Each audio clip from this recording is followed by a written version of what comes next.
Hi folks, Six Slices here. This is another Taylor's Eyewitness Barlow, and this one is in ebony wood. Now, ebony is not that uncommon as a handle material, but this is the first and only Taylor's Eyewitness Barlow that I've seen in ebony. That's not to say that there aren't others. I'm sure there are, and I'm sure there will be others as things move along. Interestingly, the later batch of these, more recent batch of these, tends to have slightly smaller nail nicks than they always used to. Just a quick comparison here. This is the latest style. This is an earlier style nail nick, which is much longer. You see the difference? I don't know if that makes any difference. It's just a different thing. They are, I don't know if they've just become easier to open over the years because I've got used to them, or whether the action is a little lighter than it used to be. I suspect it's a bit of both, actually. That's the truth. I used to complain bitterly about them being too heavy and breaking my nails, and I used to have to fit brass openers to them to make them work. But anyway, so this is an ebony knife. So the basic stuff is there. You've got the beautiful polished blade.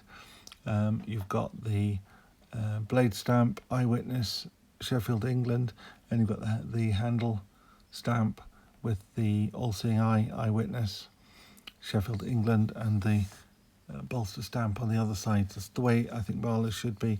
There's no shield drilled into that lovely bit of ebony. Now, there is quite a bit of grain and figuring in the ebony, but it doesn't always come over in the lights. I think you probably see it reasonably well there.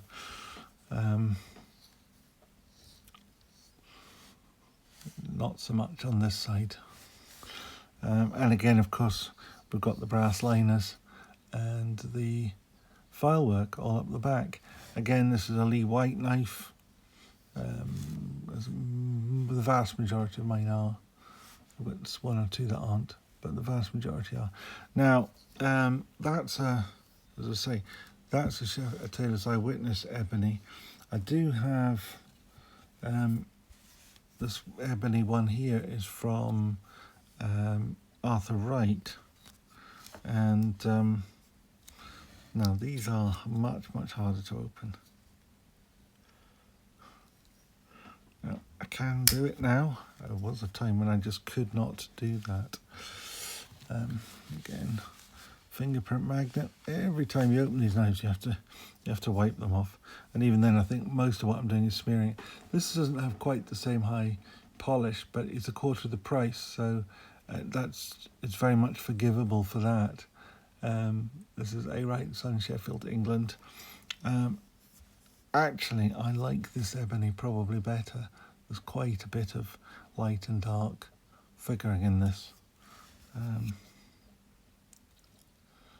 Now, this isn't as high a quality knife, and you can't get away from that.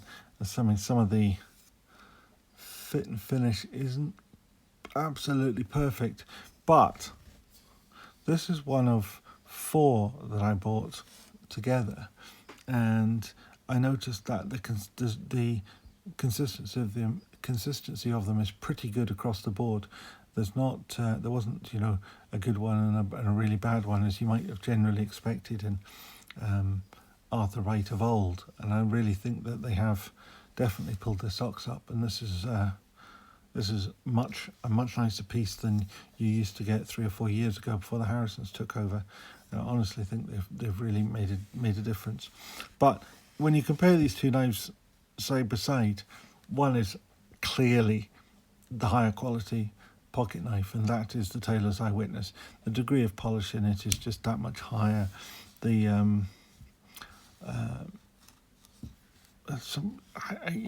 materials are better. I mean, I know you could probably criticise this as only being 420 HC steel, but this is C70. I know people like carbon steels. I reckon they're better.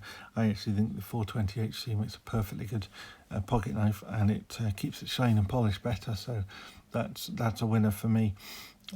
This is, so it's definitely a better made knife, and a little bit more time and effort has gone into the making of it, but then it's 4 times the price, so you expect that to be the case, so that's not unreasonable.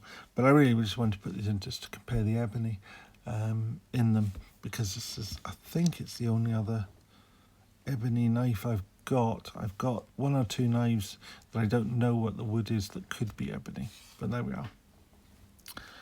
Put that one aside.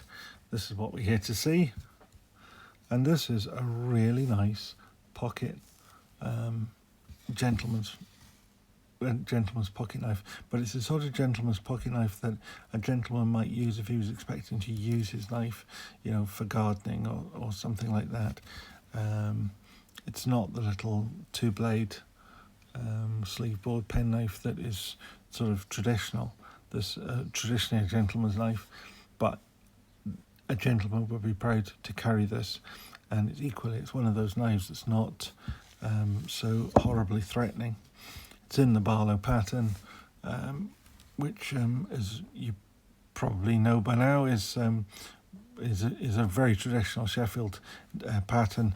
Dates from about 1670, one Obadiah Barlow, although I think it's his sons that made the knife actually famous. And then, of course, people like Mark Twain in Huckleberry Finn and Tom Sawyer making reference to the Barlow knife. It became the quintessential American knife, even though it's very much an English traditional knife. So anyway, that's really all I have to say about this particular one.